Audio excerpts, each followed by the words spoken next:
João Dantas, quais os próximos passos da CPI Tesoureira aqui na Câmara? A gente sabe também que houve uma mudança, não sei se só para essa semana, as reuniões ordinárias estavam acontecendo às segundas à tarde e agora passou a ser a quarta. É definitivo esse dia e esse horário? Veja, as CPIs, como eu já falei no momento, elas são surpreendentes. Ela em alguns momentos está no campo do imponderável, né? Acontece novidades ao sabor aí dos acontecimentos, enfim. Mas eu estou sentindo nessa CPI que a grande arma dessa CPI são os documentos. São documentos, são as provas mais, assim, vamos dizer, robustas, que são o inquestionável. Porque toda a documentação que tramitará nesta CPI, elas são de natureza pública. Os contratos sociais das empresas, os aditivos, empenhos, pagamentos, medições, licitações, pregões, né, transferência de recursos, emissões de cheques, assinaturas de funcionários públicos, secretários, tesoureiros, enfim. Então nós precisamos nos municiar de documentos para cada um desses documentos e a sua relevância, você chamar aquele funcionário ou ex-funcionário público que tenha alguma ligação com aquele documento. Emitido em que dia, em que hora, pagando o quê, né, correspondente àquela licitação, enfim, para que você não fique patinando no gelo. Então nós temos as sessões, mas nós estamos fazendo um trabalho paralelo. Por exemplo, hoje eu já chego a casa, né, com cópias de contratos sociais, com aditivos que foram realizados pela Junta Comercial.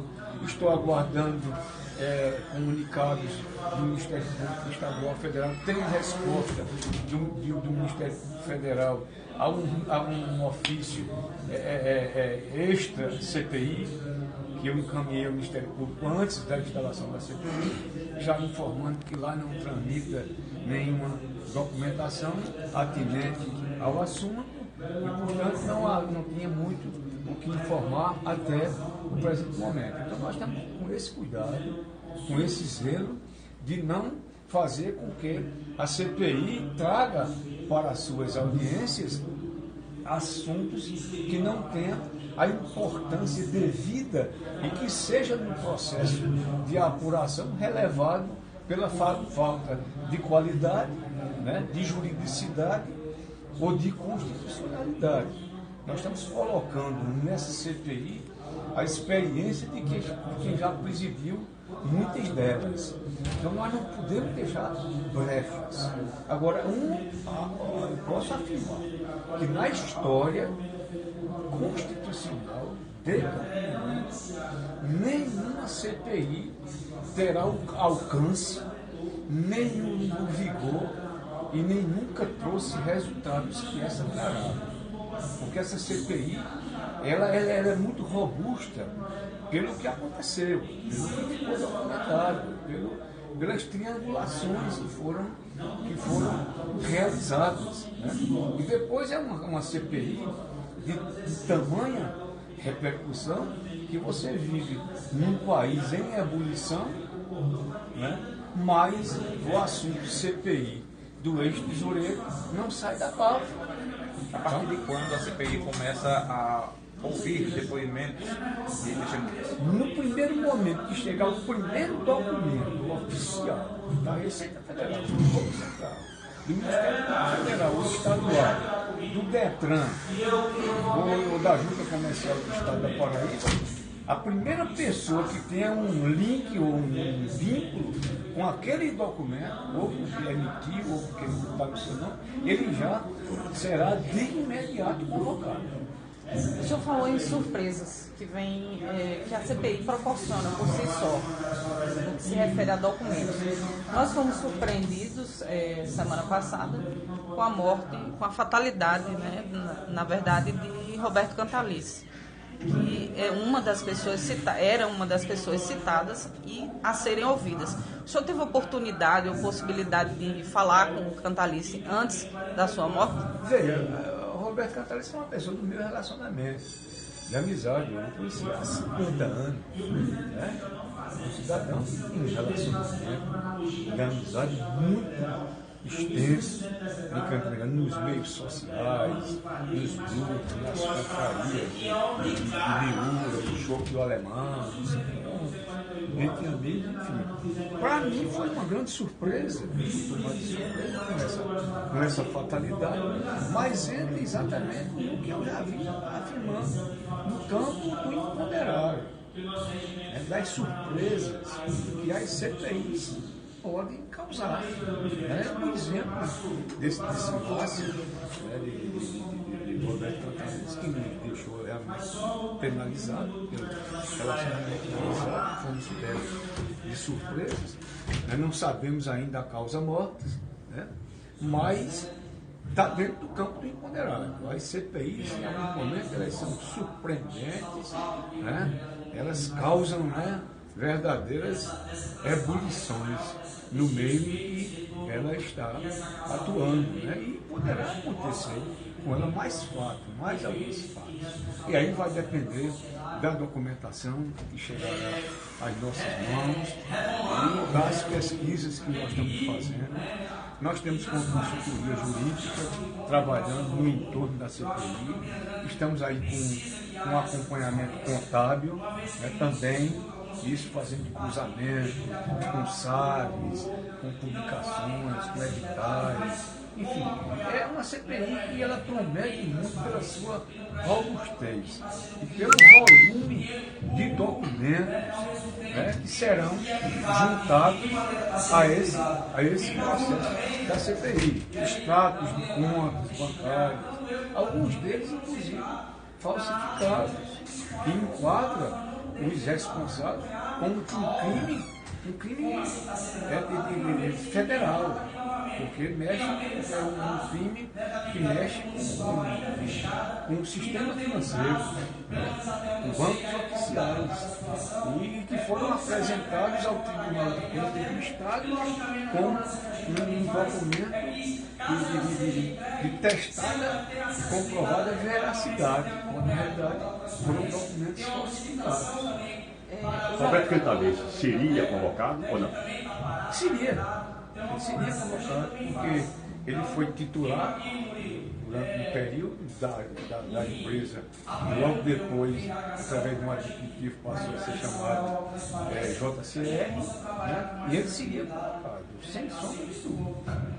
Seria quase que impossível a sua não convocação, só se antes de, né, se o destino não houvesse conspirado de forma tão fatalista e dramática contra aquele cidadão e seus familiares não tivesse ocorrido, né?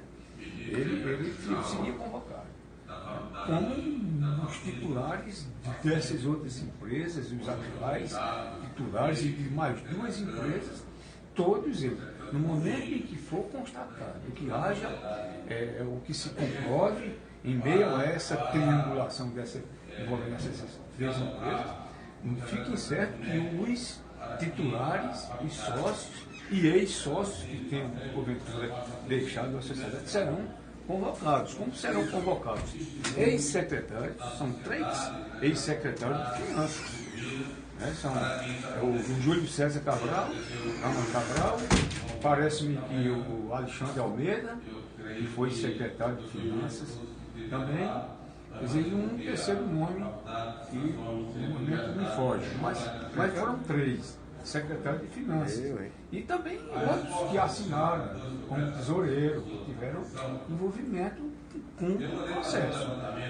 São fatos que você não poderá evitar que aconteça, porque no momento que você deixar de convocar alguma das pessoas que ou foi citado, ou está dentro de um contrato, ou que assinou alguma licitação, ou que recebeu algum numerário público, então você quebrará o rito. É como você quebrará o elo de uma corrente. Você isolará alguém dentro do processo. E nós não vamos ter nenhum constrangimento em convocar quem quer que seja, a bem do serviço público, a bem da legalidade. bem da justiça. Né?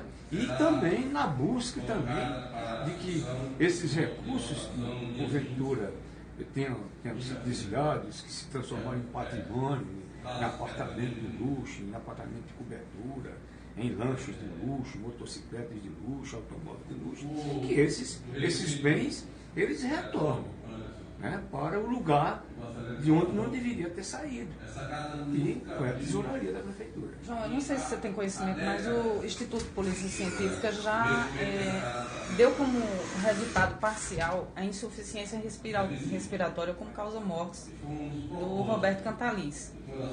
Conversando com um dos peritos, ele me explicou que isso pode ter sido em decorrência de um envenenamento ou até mesmo de medicamentos e também pela pressão da própria situação que ele vinha passando.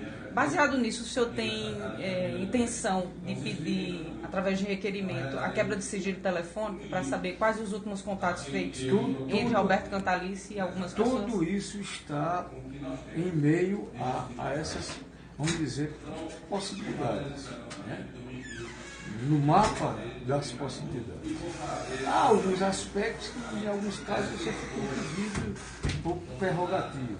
Então, por exemplo, eu não posso agora me antecipar para dizer qual foi a causa mortis, né, do saudoso engenheiro Dr. Cantalice, né, porque tudo isso está sendo levantado através da polícia científica. E a eles caberá, né, o resultado, né, o diagnóstico, né,